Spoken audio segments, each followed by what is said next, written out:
source of life and cause of death. Water can wash away clues, dilute evidence, and conceal corpses. For investigators, water can be a cunning opponent.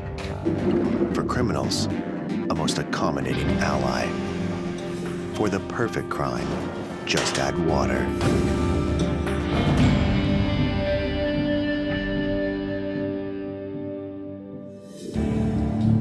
In the spring of 2000, the lifeless body of a teenage girl is found in the Laurette River near a suburb of Quebec City. The investigation will uncover the story of a crime of passion involving two young lovers. Laurette is a small and peaceful community located about 10 kilometers from Quebec City. On April 7, 2000, two students walk in a wooded area near their school. Along the river, they spot what they think is a mannequin laying at the edge of the water. Moving closer, they realize it's a dead body. Terrified, they immediately alert a teacher who contacts the police.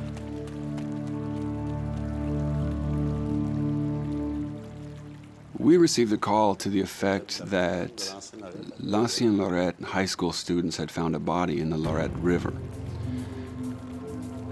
Following that, a team of investigators, including Detective Sergeant Charlène Paquette and Ghislaine Martel, went to the scene to begin our investigation.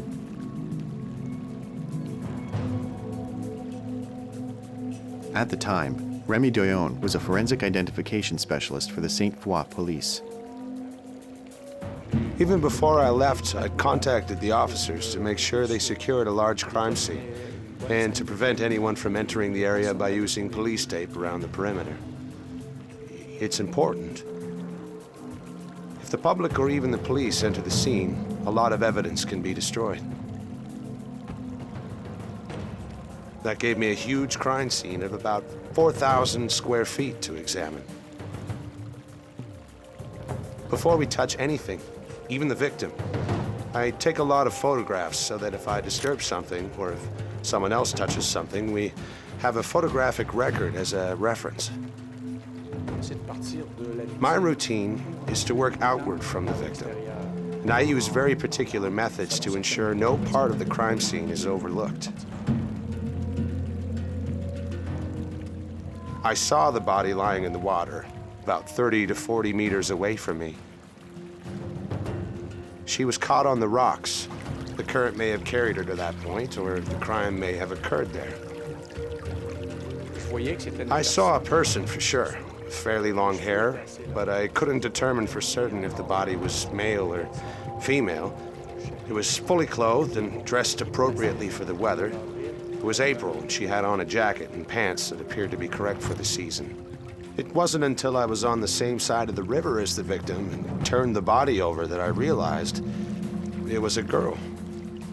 Physically, her hands appeared normal, and her face was not emaciated. Her skin tone was okay for a victim, I mean. Her color was okay, and she was not very decomposed. There wasn't anything telling us her body was not in an advanced state of decomposition.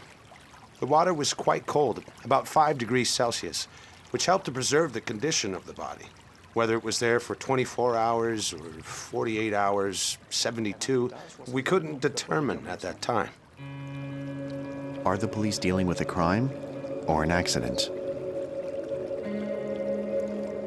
There was no evidence that the victim had been sexually assaulted. She was fully clothed, including her underwear, and her pants had not been removed, so as far as we were concerned, it was not a crime of a sexual nature.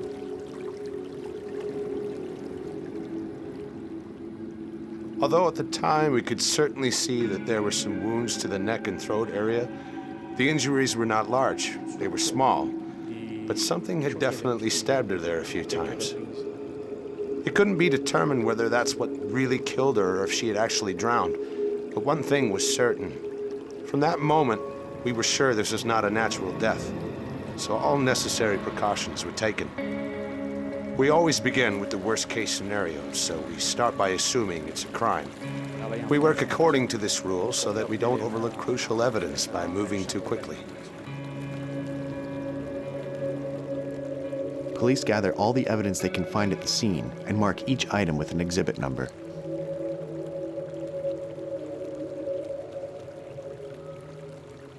To do a thorough search on such a large crime scene takes quite some time. After all of the evidence was marked, we turned the body over and brought it out of the river. It's very important for us to get the body out of the water as intact as possible and then search it in order to identify the victim. That's how investigators begin their investigation. If you have a victim without identification, there is nothing for the investigator to start with. In searching the victim's clothes, Remy Doyon discovers some small balls of paper in the pocket of her jeans. It was a piece of white paper with a telephone number written on it.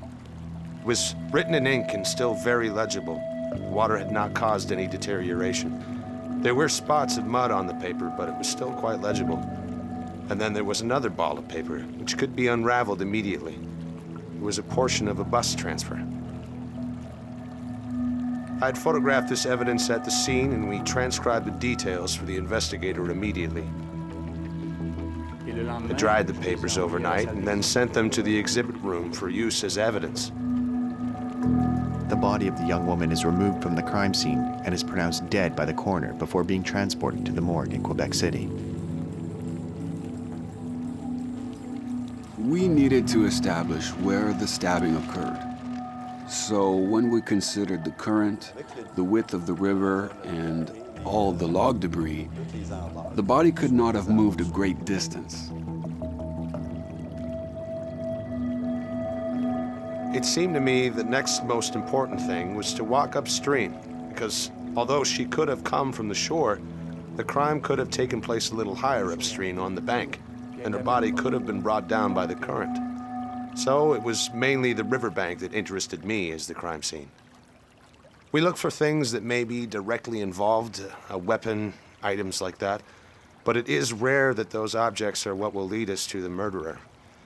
The evidence may be of no apparent significance on the day itself, but a few months later, an item can turn out to be of huge importance. It is often like this at a crime scene. We collect evidence without knowing whether it will be important, but instinctually pick it up anyway. The search for clues continues for hours. At one point, Remy Doyon makes a curious discovery.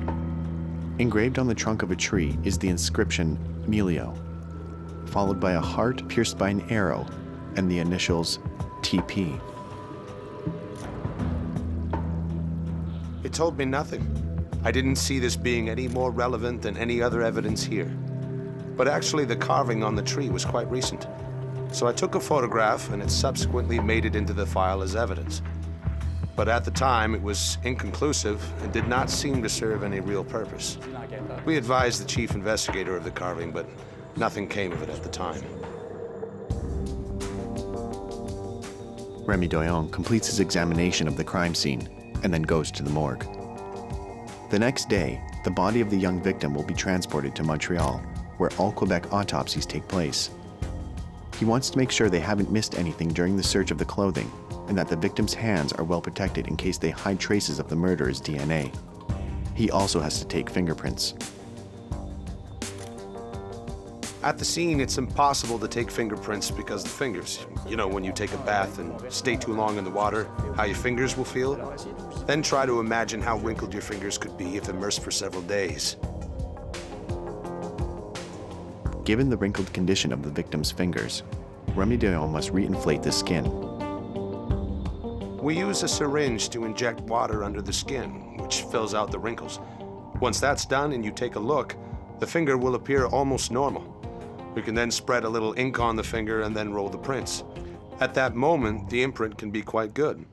The print I took of the middle finger was very good. Despite her obvious young age, no one reported the victim missing in the days before her body was discovered. Who is she? How did she come to such a tragic end?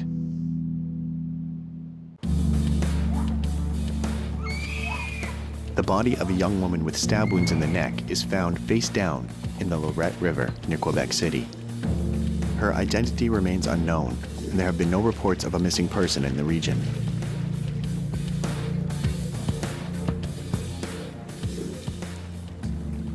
Armed with only a woman's name and a phone number scribbled on a piece of paper found in the victim's pants, Detective Sergeant Le Godard begins his search for the killer.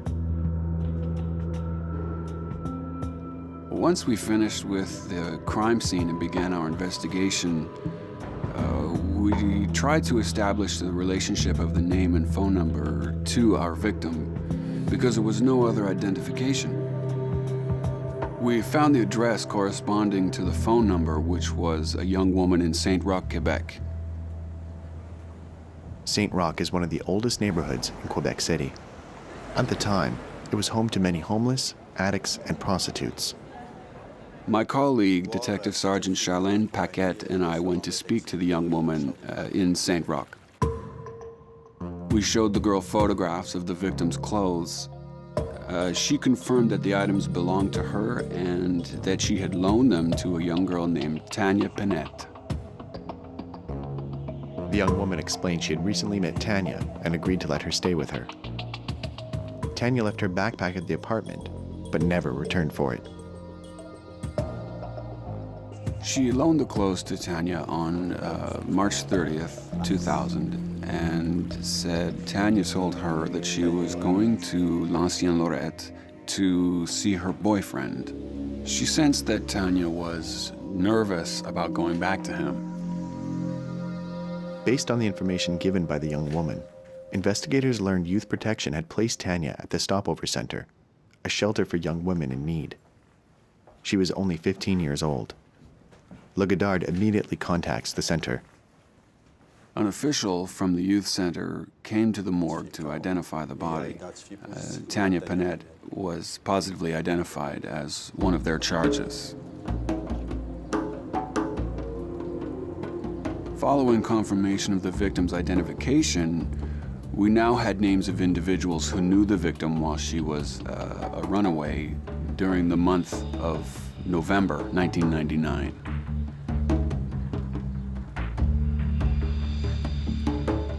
We met with all these young people who were friends of the victim while she was a runaway. They knew what she did and who she met up with until her death.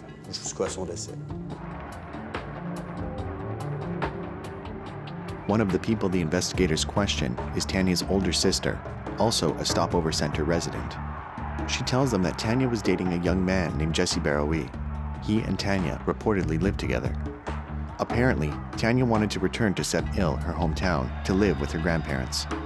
Jesse allegedly threatened to kill her if she left him. We sent 2 detective sergeants to ask Jesse Baroui to meet with us at our offices. Jesse stated he wasn't interested in doing that. But after calling his lawyer, he agreed to come to our offices for questioning.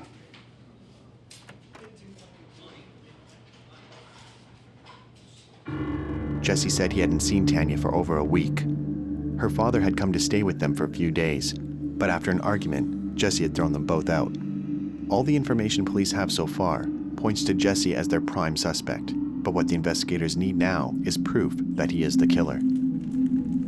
The results of the autopsy conducted by the late Dr. Louis Raymond Trudeau have become available. Jacinthe Prévost is a forensic biologist at the Laboratory of Forensic Science and Forensic Medicine in Montreal. She worked on the Tanya Pinette case. Swabs were taken of the mouth, vaginal, and rectal areas, and then sent to pathology. The results of these tests indicated there was no evidence of semen at all. Often when a woman is killed like this, we investigate whether there is any evidence of a sexual assault, and we look for anything that could be related to that. There weren't any blood stains other than those of the victim. There was no male profile associated with the victim's body.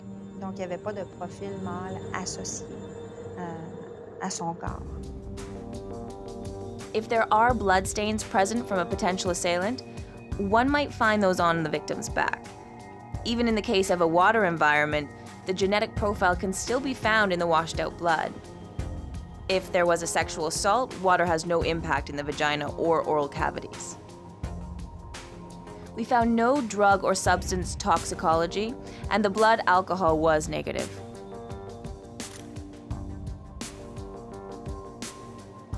We found 8 small wounds, about half a centimeter wide, on the right side of the victim's neck. At least 2 of the wounds had punctured the carotid artery, which could have been fatal.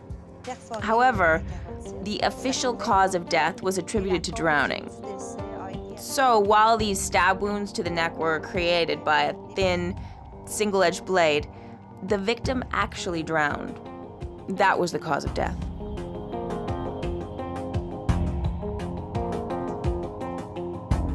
After being stabbed, was the victim drowned by her assailant, or did she drown while looking for help? Denis Legodard's colleague, Charlene Paquette, attends the autopsy.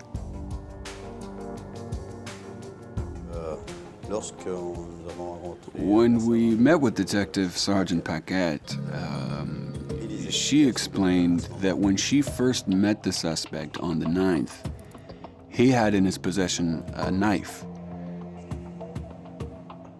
This knife was very similar to the one that caused the injuries on the victim's neck. Finding the knife is a priority for Legodard. Because the investigation is in its early stages, he must first consider all evidence and any information provided, as improbable as it may seem to him. To prepare a strong case, he must determine the accuracy of each clue and establish its importance. Legodard's objective is to address any argument that a defense lawyer could present in a future trial. The victim had a history of self-harm, which was problematic in creating a case. We had to remove the possibility that the victim stabbed herself. To eliminate that possibility, I would have to find a knife at the scene.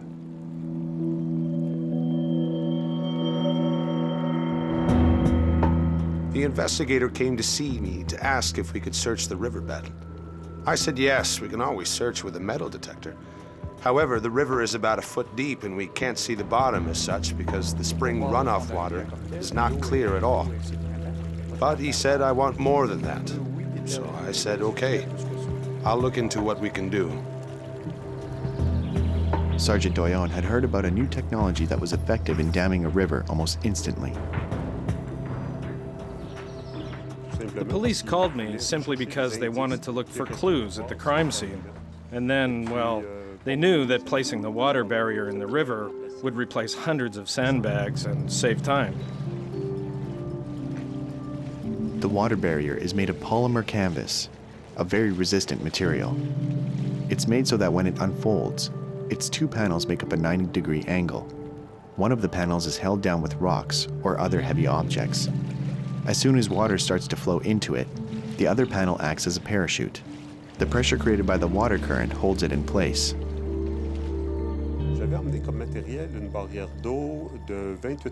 I brought a water barrier 28 inches deep by 35 feet long.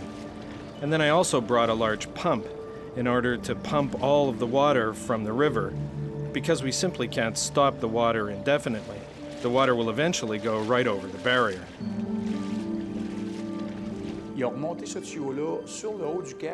They pumped the water out on top of the riverbank because the river we were in goes around a sort of bend there. So we had nearly 200 feet in which to search for evidence in the riverbed. Once it was installed, the barrier remained in position for a period of perhaps 5 or 6 hours, long enough for the investigators to thoroughly search for clues.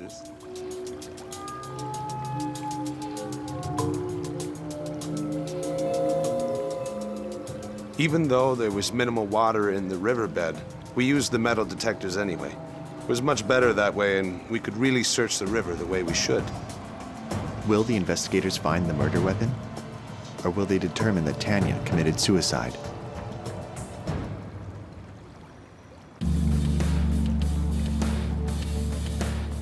The lifeless body of Tanya Pinette is found in the Laurette River near Quebec City. She was 15 when she had run away from a young woman's shelter. Investigators are looking for her murder weapon in the river. They install a water barrier to assist their search. So, By diverting the water from the riverbed and the banks, no weapon was found. That proved to us that the victim had not committed suicide. Had it been a suicide, the weapon would still be at the scene. But since Le Godard didn't find anything, he assumes the assailant took the weapon with him. Therefore, what interested us now was recovering the knife that had been seen in the possession of the suspect. Le Godard orders a search of the apartment where Tanya and her boyfriend Jesse had lived together. One must understand that 10 days after the victim's body was discovered, the suspect gave up his apartment in L'Ancienne-Laurette and went back to live with his mother. Since the suspect no longer lived in the apartment, a warrant was not required for investigators to conduct a search of the premises. From what I know of the law, because he was no longer a tenant there and he had left, the process moved far more rapidly than it would have otherwise. It can sometimes be easier to analyze a crime scene, an apartment, or a vehicle because it is no longer owned or inhabited by the suspect.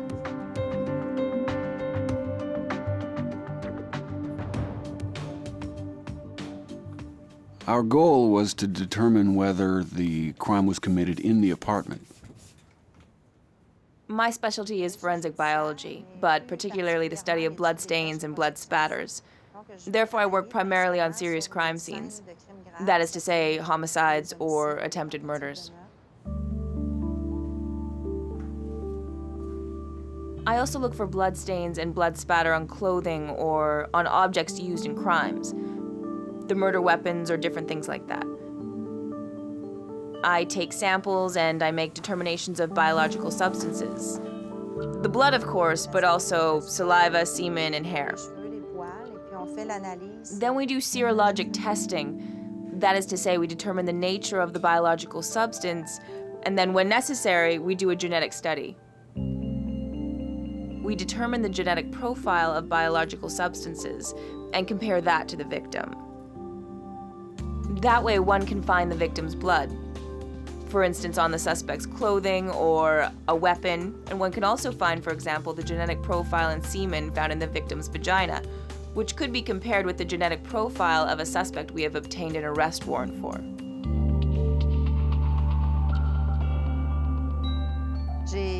I started working on the Tanya Pinette case nearly 3 weeks after her discovery, so after the autopsy.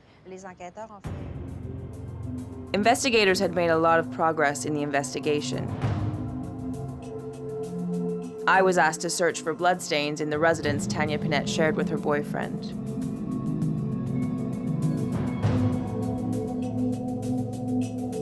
So it's a little apartment, 2-bedroom, I think, small, empty.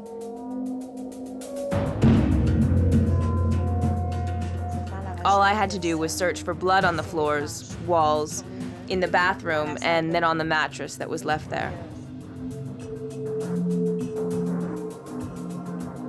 So certainly when we arrive on a crime scene, even a crime scene we suspect has been cleaned, which was the case there, we need a good light. We look for the presence of bloodstains at the bottom of the walls, between the edges of hardwood flooring, for example, at the bottom of doors, and anywhere that is hidden or dark.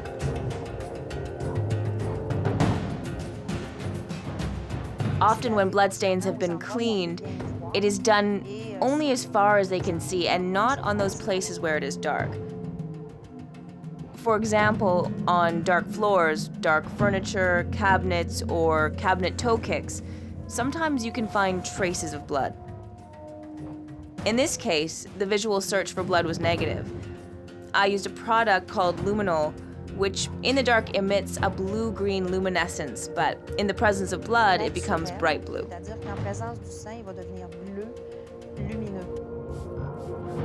I found 2 tiny spots of blood on the mattress. In fact, it was a brown substance which was at least partly blood. I then found 1 drop of blood on the door frame in the bathroom. So that's all I found. The rest of the apartment was free of bloodstains or spatter. And if there had been a large amount of blood spilled and the area had been cleaned, we still could have found the stains by using the luminol. But that's not necessarily true if it's been shampooed. The 2 spots on the mattress were about 2 centimeters in diameter, so small brown spots. The lab is located in Montreal, so we left l'ancienne Laurette, and in the days that followed, I analyzed the bloodstains. I had them extracted to obtain DNA and then amplified them to get a genetic profile. I also took a blood sample from the victim for comparison.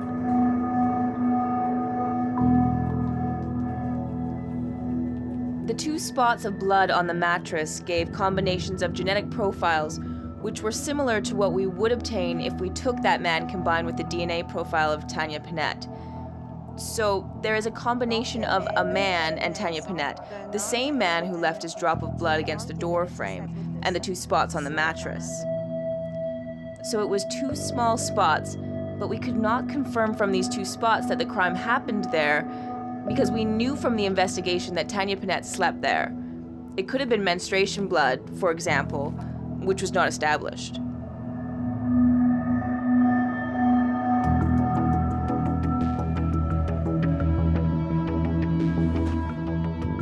Following the analysis of the suspect's apartment, we could not conclude that there was a significant spill connected to the homicide or death of Tanya Panette.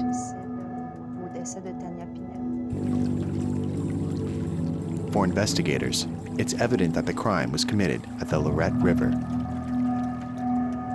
Tanya's clothing returns from the Forensic Science Laboratory in Montreal.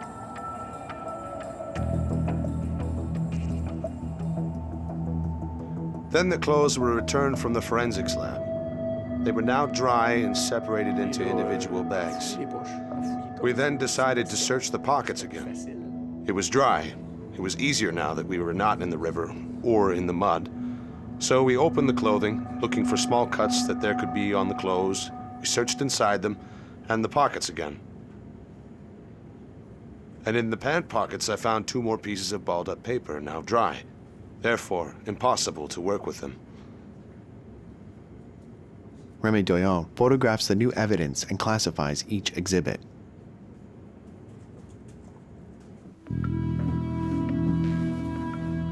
On May 17th, police conduct a second search, this time at the home of Jesse's mother, where he now lives.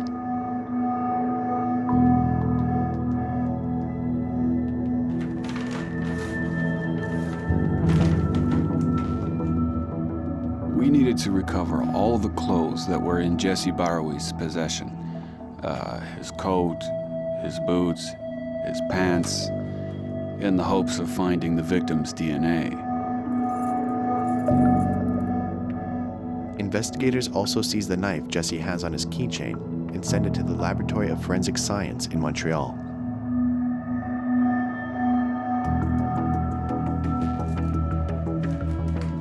Mrs. Prévost begins her forensic investigation. I searched for blood on the clothing, boots, shoes. It was negative, and I made a report to that effect.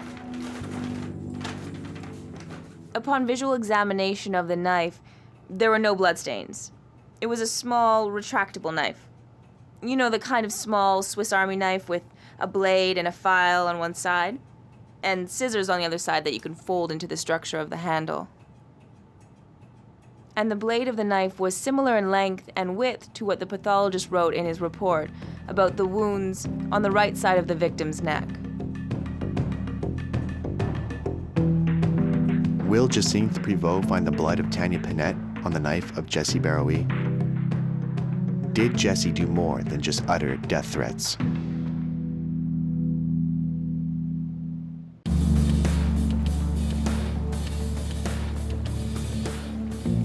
The lifeless body of Tanya Panette is found in the Laurette River near Quebec City. A search of Jesse Barrowie's apartment, where he lived at the time of the crime, reveals no substantial bloodstains, indicating that the assault took place at the river. There was no trace of Tanya's blood on Jesse's clothing, but he remains a suspect in the case. Jacynthe Prévost analyzes Jesse's pocket knife in hopes of finding the victim's blood. So I used the testing guidelines to detect the presence of blood, even if it is invisible to the eye. and there was a slight discoloration. I could detect the presence of a little bit of blood. I figured that the knife had maybe been washed. It makes sense. We can't see blood. It could be the right knife, but it's been washed.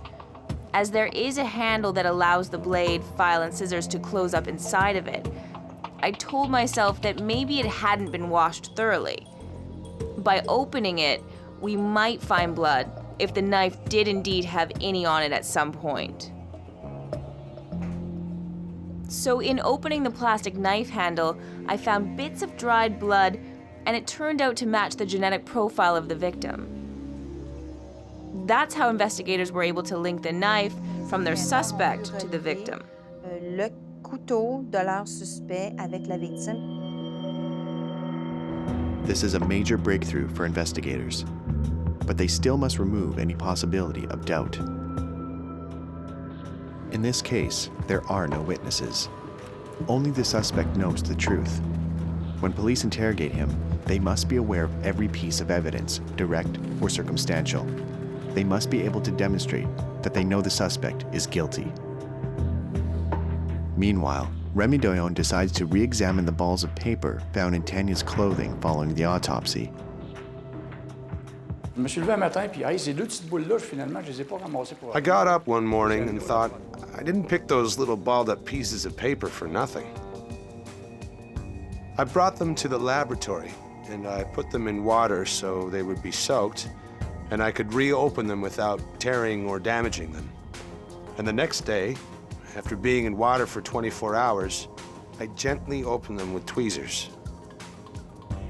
I realized that these two pieces of paper went with the first bus transfer. They were two pieces of the transfer and completed it. We could now make out everything on the bus ticket. I didn't stick the pieces together, but assembled them in such a way that I could take a photograph of the entire ticket. I developed the photo and gave it to the investigator to add to his file. Then he immediately left with it.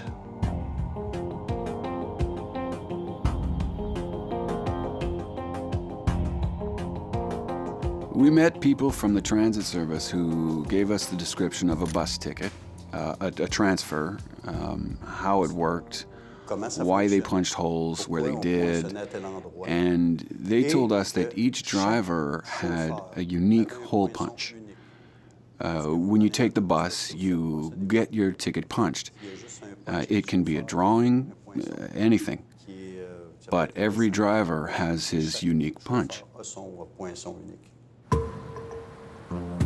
Investigators meet with the bus driver who owns the hole punch, but he has no memory of Tanya. It's unclear. I mean, we're in Quebec City and many people take the bus.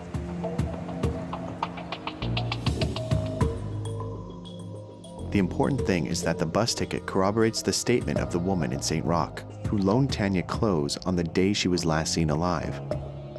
It proves that on March 30th of last year, Tanya took the bus downtown in the direction of Lancienne Laurette. Le Godard's strategy works. The trail is clear and leads directly to the murderer. The next element to be resolved is the carving on the tree. L'histoire de l'arbre, d'abord, on se souvient. We remember that initially, on the day we found the victim, I photographed a tree, a conifer that was easily 12 to 14 inches in diameter. In the picture, you could see a carving, which was perhaps 5 or 6 centimeters by 10 centimeters high. During the investigation, we learned that Milio was a nickname he had. Finding that hard with the nickname of the suspect and the victim told us that they knew this area, which was very important in order to press charges.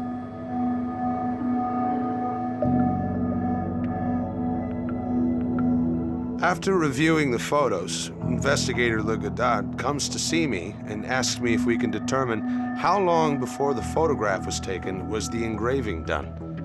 I referred him to the University of Laval. That's the first time in 34 years I had an autopsy done of a tree. I went to the Faculty of Forestry at Laval University and met with Guimond Ouellette, who is a forest pathologist. At that time, I had been retired since 1995, but I continued to work at the research center where I used to work before, so he explained the situation to me. Along with Le Godard and Dion, Guimond Ouellette goes to Lycéenne Laurette to examine the tree. There were a lot of these little black spots that we identified as being insects whose flight period is between mid-June and late July, which means that when they were in flight, there was already enough sap for them to get their feet caught in, and it was soft enough for them to get encrusted in it. If it was sap that had secreted the previous year, it would have hardened and the insects could not have gotten stuck, especially near the carving. Guimond Ouellette wants to be doubly sure he's right. He pushes the experiment further. We tried to imitate the carving on the tree just above the original carving. I made the sample carving in September, about September 15th, I think, to verify if an abundance of sap would flow in autumn on 2 or 3 areas of the tree. And then he asked me to come and photograph that carving every day for the 10 days that followed. Each time I photographed it with the same kind of film, the same type of camera, and with almost the same distances. Although the distance was less important because they were instruments of measurement that I photographed at the same time as the wound. The results of the tree's autopsy are one of the last elements needed for Le Godard to complete his investigation. The answer will tell him if the carving was made around the same time the murder occurred. Will the carving on the tree trunk contain the final clue he needs to solve Tanya's murder?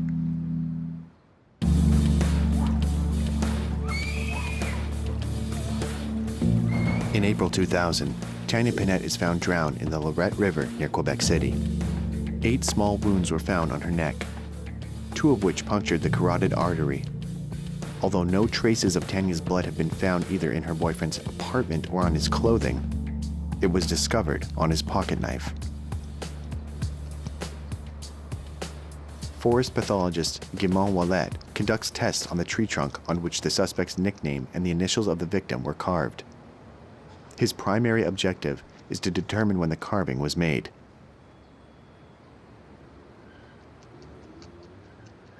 So, on the side of the tree that had no carving, there was no sap. Now, in the sample carving I made, there was sap, but not in abundance, so it showed that during the fall, there shouldn't be much sap flow. I couldn't establish an exact date, but for sure it couldn't be traced back to the previous fall. This demonstrates that the carving was made at about the same time the murder occurred. For Le Godard, this represents a step in the right direction in his pursuit of Tanya's killer. From the outset of the investigation, after the autopsy, our suspect was already targeted. With his history of violence, the threats he had made to the victim, and the knife we had seen in his possession, he was the prime suspect.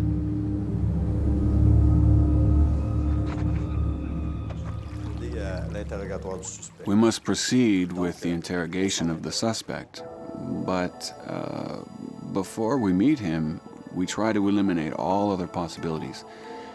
Because for this murder, we have no witnesses. You've got the victim who can't speak anymore, and then there's only the accused who can tell what really happened.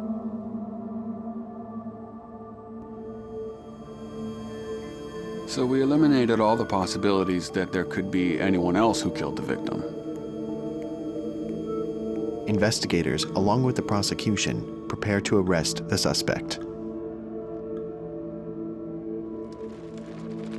We explain our evidence to him, and he confirms that we can make an arrest without a warrant. we have good reason to believe that he committed a crime.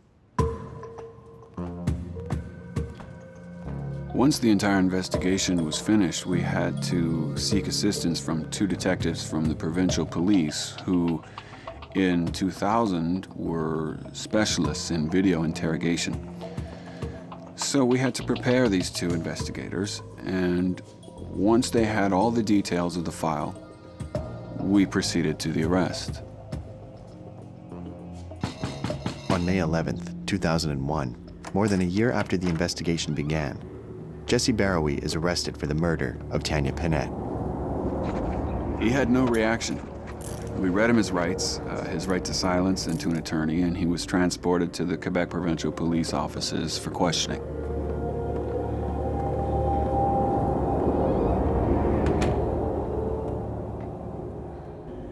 One of the investigators interrogates the suspect, and a backup investigator is outside and sees the whole interview and takes notes. And during the interrogation, there may be a change of investigator to continue the questioning. He sees only one investigator, but he knows that there's another investigator on the other side of the window watching him and taking notes. Before the interview begins, Jesse is informed of his rights.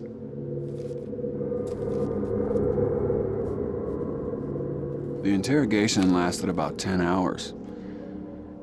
And after that, the suspect sort of broke down. He asked to return to the interrogation room because he wanted to tell them what happened on the day of the murder. They cautioned him, saying, if you wish to tell me about the murder of the victim, you can, but you have the right to call your lawyer first. He said no. He didn't want to call his lawyer anymore. He wanted to recount what happened. He said they had visited the riverbank at the place where we found the heart that was carved in the tree. It was a place where they liked to be together because he was in love with her, he said. There, Jesse, the suspect, had a fit of jealousy. He accused the victim of being a prostitute. She wasn't having any of it. She tried to slap him, and he says they argued. To use his words, he freaked out. He opened the knife and stabbed her in the throat.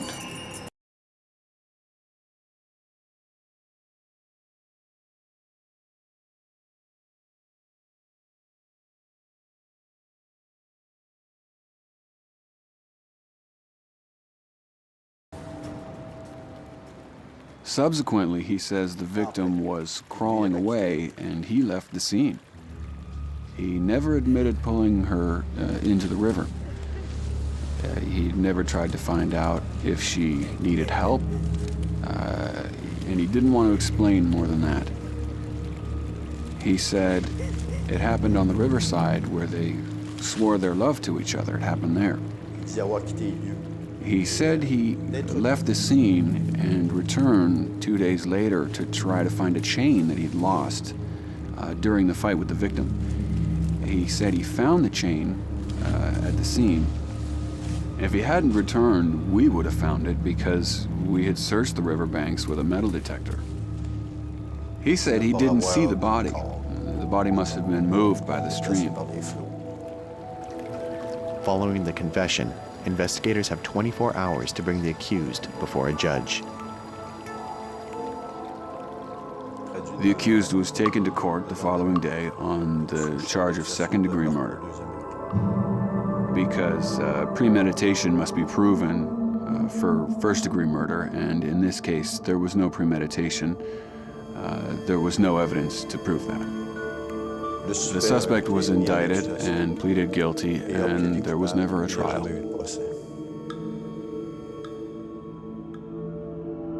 Jesse Barrowy receives a prison sentence of 11 years for the murder of Tanya Pinette. Water almost erased his crime, but thanks to the excellent work of the investigators, the murder was exposed and justice was served.